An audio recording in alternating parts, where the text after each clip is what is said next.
Hello and welcome to Moneylife. This is Sucheta Dalal. This week, I'm going to talk about a really inspiring story about a bunch of home buyers who got together, set up an association called the Aquacity Consumer and Social Welfare Society, and then to protect their biggest investment, which is the roof over their heads, they entered into what turned out to be a 13-year battle against a powerful builder, Aakriti, and this is the Aakriti Group. I'll tell you the name of the company, and a very powerful media house called DB Corp. The beauty here is that they got a landmark order from the National Company Law Appellate Tribunal on 9th December 2023. This may mean that the battle is nearly at an end, but we don't know. Companies are shameless enough to challenge it in the Supreme Court, so that will be the last step, but they are at the last but one step, and we hope their battle is over. Now, why do we call it a landmark judgment? Not merely because they have got together, but because for the first time, the Madhya Pradesh Real Estate Regulatory Authority, MP-RERA, fought alongside them and was one of the co-appellants that led to this landmark order, and also backed a lot of the things that they had investigated and found out. So let's look at this story in a little more detail, right? How did this 13-year battle come about?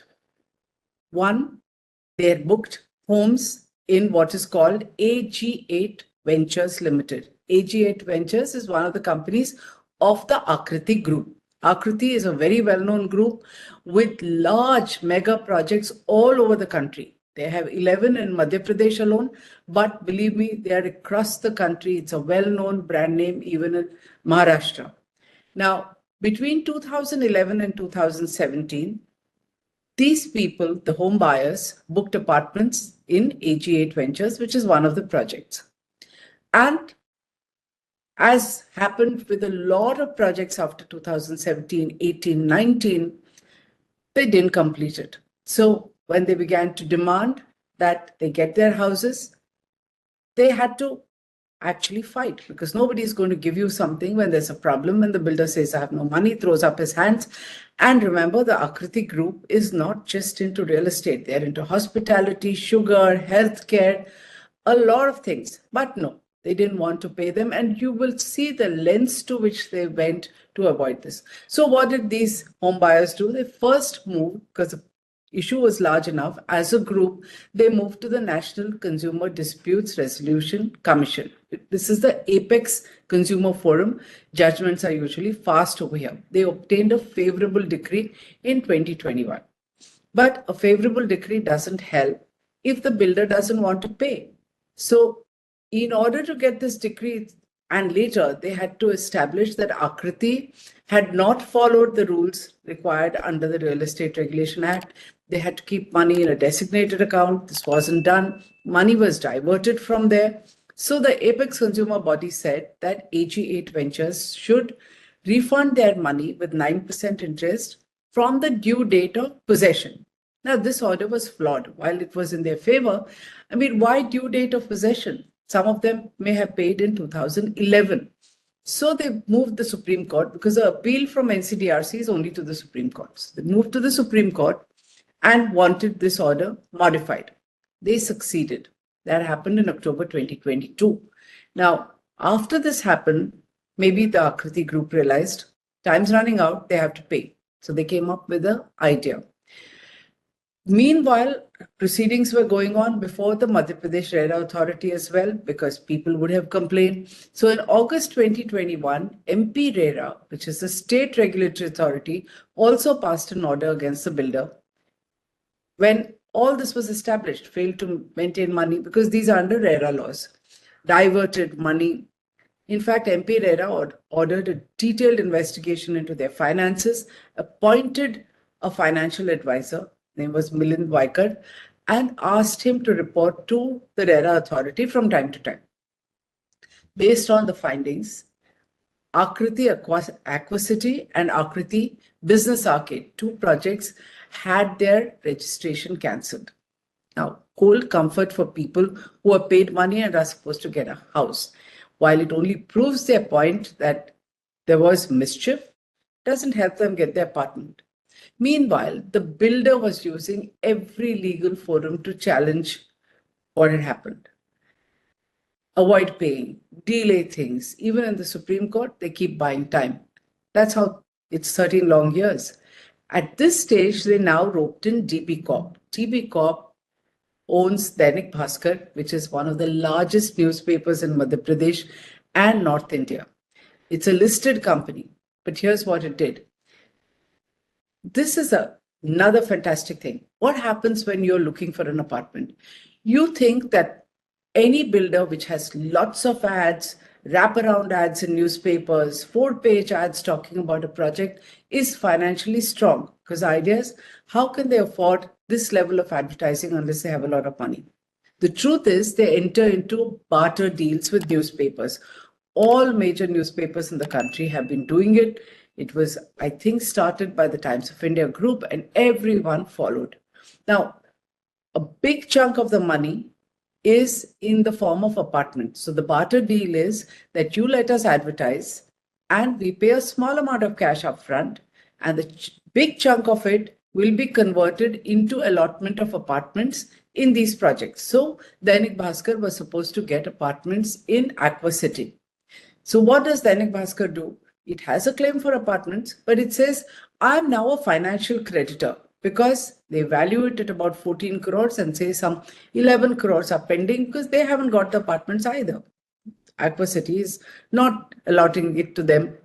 They are not getting favorable treatment. So they all go and approach the bankruptcy court.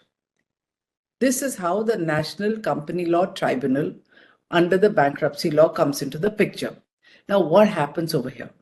The minute the bankruptcy law is invoked, there is a moratorium over all other actions by other regulators. So RERA actions cannot happen. Money, fines, whatever cannot be recovered. The NCDRC action, the money can't be recovered because things will be tried under RERA. Question was, does DB Corp have locus standi to say it's a financial creditor? Aquacity was quite happy to accept this. NCLT at the first level. So there is an appropriate authority which decides whether there is a valid case. They said, yes, there's a valid case. A kind interpretation is that they may have been overawed by the media group. So there is another battle now at another level, fought by the same investors. This time they're lucky because MP-RERA is standing alongside them with top lawyers, and this consumer welfare organization of residents, they manage to get the documents, they investigate, and they also are able to prove, believe it or not, real mischief. So 2-3 things. In order to understand the extent of these barter deals, let's take one example. This is noted in the 9 December judgment of the NCLAT, the appellate tribunal. It says that there were 9 agreements with Dainik Bhaskar or DB Corp. Out of this, let's take one small example of a deal for 25.50 lakh. How much is the cash that's paid by the builder? Just 2 lakhs. Okay. The rest of it has to come in the form of an apartment. Now, there were 9 such agreements adding up to 14.36 crore, of which only 2.64 crore has been paid. And instead of getting apartments, so in fact, it is like a home buyer. It says, no, I'm a financial creditor, so I'll use the bankruptcy law, and there should be a moratorium on all other claims of everybody else. MP-RERA argued that DB Corp was not an operational creditor and could not invoke the Insolvency Act. So NCLT had already allowed it, so this goes to the appellate body. And from the appellate body, there's only one more appeal to the Supreme Court. Now, as an aside, the bankruptcy law hasn't got into all this. We have sectoral regulators who are powerful. So you have SEBI for financial issues, you have RERA for real estate issues, and they pass orders. We have decided that when the bankruptcy law is invoked, there won't even be a collaboration between these other regulators to give them a hearing, which is why sometimes the regulators have challenged orders before the bankruptcy law or bankruptcy court. And this has created a mess because there are all kinds of orders. There's no finality. There's no change in rules. And naturally, things drag because everybody cites precedents that are convenient to them. So Aakriti now is before the bankruptcy court. It admits to paying cash. And here it says that, okay, DB Corp wants about 10 point something, nearly 11 crore. We can give only 5.25 crore. We don't have anything else and no interest, which is what the rest of it. So 5.25 crore is the principal for all those 9 barter deals. And the remaining, another 5.25 was the allocation of about 19 apartments, which lead to a specific sum of money. As the battle progressed, it was evident that there was collusion between DB Corp and Aquacity or Aakriti, so that others are deprived, and maybe if they succeed as financial creditors, the media house gets its money. In fact, they got into these deals and produced invoices post facto. So here's what they found. It was done in such a sloppy manner that the residents found that invoices were made, because remember, these barter deals were going on for a long time, from 2010 to 2017. Aquacity was set up or began to advertise in 2010. In 2010, you didn't even have the Goods and Services Act, GST, but the invoices had a column for it, which means they were fake, fraudulent, fudged, and created much later while going to court to pretend that they were genuine invoices of the past, because now they want to portray themselves as financial creditors having not got apartments. This was used to invoke Section 9 and get into bankruptcy.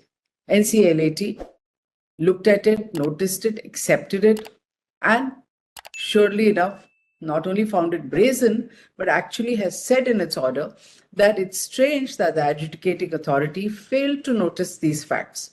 I think it's very generous to say failed to notice. It could not have failed to notice, because here were home buyers arguing that this can't happen. There was RERA. These are not small people. There's a regulator saying something. But so be it. So it went to NCLT. Now at the NCLAT, the order also says, we are thus satisfied that the entire initiation of proceedings under Section 9 by the operational creditors, contrary to the scheme of the Insolvency and Bankruptcy Code, and no payment was due to DB Corp, and the adjudicating authority had committed an error in admitting the company to insolvency proceedings. Now, this is a broad narration of things. It doesn't get into many dishonest dealings that were exposed during the process, actions taken by the state regulator, multiple proceedings that have happened, because 13 years was not one battle, it was multiple hearings, each of which the group had to attend and fight. For instance, like I said, there's a mild criticism, but it makes no mention of shady actions by the resolution professional, so much so that the Delhi High Court had imposed a penalty and started contempt proceedings against the resolution professional. Those of you who've forgotten, this RP is the key person who decides how the bankruptcy proceedings, how bids are got, which ones pass muster, what happens to the company. MP-RERA also imposed a penalty of 3 crores on this resolution professional, one of the large resolution companies. Another 3 crores has been imposed as penalty on AG8 Ventures, which is the Aakriti group.